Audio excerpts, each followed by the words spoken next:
You're boring! You're fucking boring, Steve! And the only thing keeping us together is inertia, and I feel more attachment to this disposable fork than I do to you!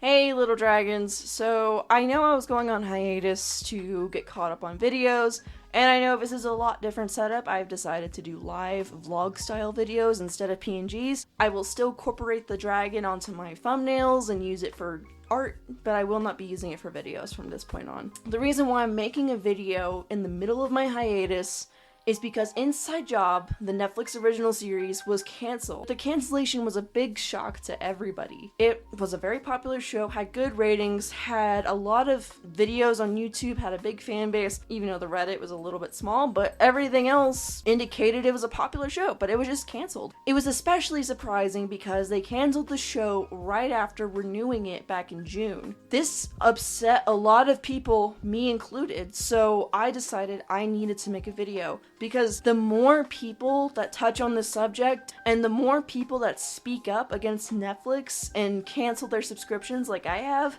the more likely we are to get this show back, or at least get it picked up on Adult Swim or something like that, like Tuca and Birdie was. So why was it canceled?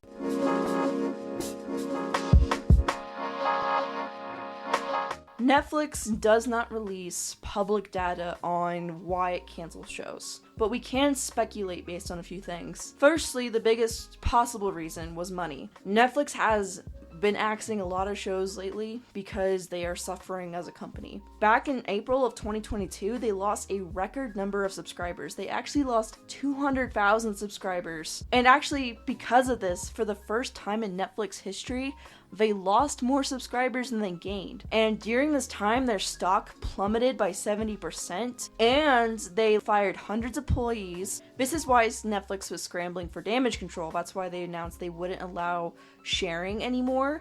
I don't know if this has taken effect yet, because I don't share my Netflix account. But they also announced a ad-based cheap platform, or cheap plan, that you could get that was ad-based. That's probably like $6 a month or something like that. So they could get more subscribers. They were in the pits. They were terrified that their company was going to go under, and they started to axe shows more frequently. They actually axed one of their popular live action shows, 1899, which was a huge hit, but they axed it anyways. Which is why a lot of people are leaving Netflix, is because this is a pattern that they do. They consistently, instead of canceling shows that are subpar, or people just don't like, they cancel the ones that people actually like. Possibly either because they have a higher budget than the shittier shows, or I don't know. But that leads me into the second reason. The other reason they might be canceling their shows is because Netflix, they make their decisions based off an algorithm. And their algorithm is probably worse than YouTube's. Because their algorithm tends to tell them that popular shows like, for example, Inside Job, aren't going to perform as well in the future as fucking pieces of shit like Big Mouth. And they follow that algorithm even to their own detriment. And again, I can't confirm or deny these suspicions. Netflix doesn't officially tell people why they cancel shows. They just kind of cancel them and don't tell people, which is one of the reasons why people are pissed. And another reason, based off like their numbers, is they don't think that Inside Job is a marketable enough show, or at least this is speculation. They don't think it's as marketable or merchable as, say, Stranger Things or Bridgerton, which, what kind of merch do you get for Bridgerton? I mean, I've never seen Bridgerton. I understand Stranger Things merch, and I haven't even really seen Stranger Things. But Bridgerton? What's merchable about that? It's just a bunch of rich people doing shit.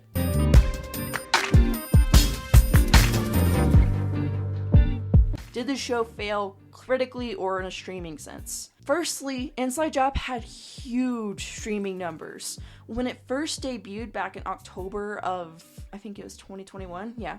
Back in October of 2021, They had over 21 million streaming hours in the first week the show had debuted. And numbers suggest that people, while not everyone that watched the show initially, a lot of people had followed through on the show and kept watching for part 2. And secondly, it also had good critical success. While it wasn't necessarily like Bojack Horseman and not as successful as that show, it was certified fresh on Rotten Tomatoes with a score of 79%, and it was a 7.7 on IMDb, which, while they're not 8s and 9s, those are great numbers for a TV show, especially nowadays with adult animation.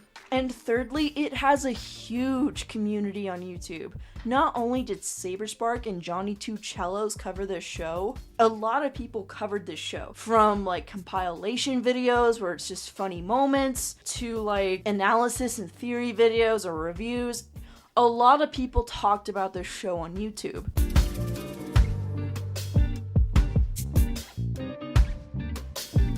So even though Netflix as a company is struggling, they didn't have a real reason to cancel Inside Job. They could have canceled something like Chicago Party Ant, or Paradise PD, or Big Mouth.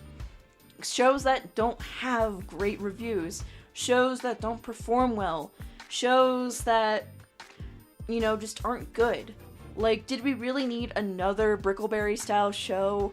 Did we really need 4 after movies? Did we need 3 kissing booth movies? I can't even name all the dumb choices Netflix has made. I could make the dumbest possible pitch to Netflix and they would pick it up. They would even pick up your mom. But why do they keep renewing these shows? Why does Big Mouth have 6 seasons, a spinoff, and all this shit?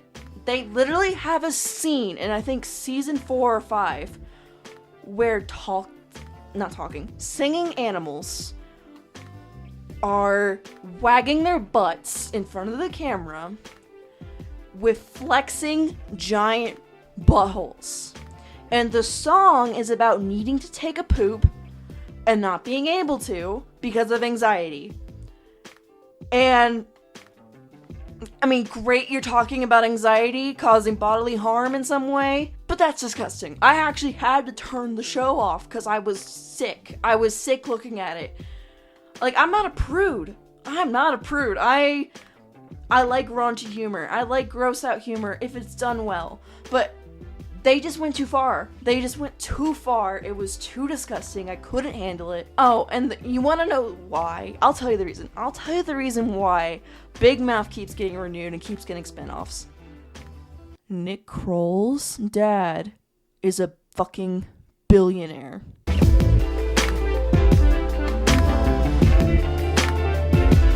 None of the shows you like are safe. Arcane could get canceled because the production value is too high. Or it could get canceled because the algorithm just didn't like it. Or maybe League of Legends players need to touch grass. Whatever reason Netflix has. The wind could blow a certain direction and Netflix would cancel it. Bojack, despite having an actual conclusive ending, was actually canceled. Did you know that? Netflix canceled Bojack goddamn Horseman. Their best show they've ever made. One of the best pieces of media ever made. And some people, yes, could argue that Bojack Horseman might have overstayed its welcome if it continued. But it's the principle of the matter. They canceled that show. One of the best pieces of art in our time, and they canceled it. I personally didn't watch Midnight Gospel, but I heard it was an amazing show, and it was great. And I saw clips of it. It looked beautiful, and they canceled that. And they also canceled Cuphead, which I don't really care about Cuphead personally, but I heard it was a good show, and it also is fucking Cuphead, one of the most popular games in the last 5-10 years. Like, not Minecraft levels, but it's pretty popular. And get this, they canceled a Mike Judge show. The creator of King of the Hill and Greg Daniels. Those guys, Greg Daniels and Mike Judge, made a show for Netflix and it was canceled mid-production. Do you have any idea how good that show would have been if it had released? It's a Mike Judge show. I mean, yes, there's like one bad Mike Judge show, and it's that weird, like, opposite version of King of the Hill where they're progressive, and that only lasted like 6 episodes or something. But even that one had some merit, and it was ahead of its times. There's Balerion, by the way. They don't care what their audiences think. They care about numbers. They purely look at data. And that would be great, but their data is probably flawed because they trust a shaky algorithm that's probably worse than YouTube's algorithm. So honestly, you know what I think we should do as a community? We should all band together as not even just animation fans or Inside Job fans, as people who subscribe to Netflix, as people who enjoy Netflix originals, as people who follow shows like Arcane, Inside Job, Bojack Horseman, 1899, Bridgerton, Stranger Things. Anything you like on Netflix isn't safe. If it has one bad season, or has a weird shaky algorithm, or, again, the wind just blows a certain way, it'll get canceled. Netflix will destroy the show. And we shouldn't reward bad behavior as a community. We cancel celebrities for doing bad things all the time. Why not cancel a streaming service? Why not tear that fucking thing to the ground and let it burn? I'm just done. I'm done. If Netflix is gonna do this to shows that people get emotionally invested in, honestly, Inside Job got me through 2 bad breakups, because I have a great dating life and I broke up with 2 people in the span of 2 years. But it got me through 2 bad breakups. It got me through some rough times in my life. It was a light in my life. It was something I liked rewatching. It was another ADHD comfort show for me, like Bojack Horseman was. And yes, while I could rewatch it on Netflix, I'm never gonna get a conclusion to that show. I probably shouldn't even rewatch it anymore, because I'll just know it ends on a cliffhanger, so I'll never know where it ends. And the thing is they were gonna renew it. They were gonna renew this show. They promised us. They told us it was gonna be renewed. And Netflix rarely ever does this. They rarely go back on a renewal. They've stabbed us in the back, essentially, as fans. So as a community, as a group of people that love film and media, and respect it as a medium, just don't pay for Netflix anymore.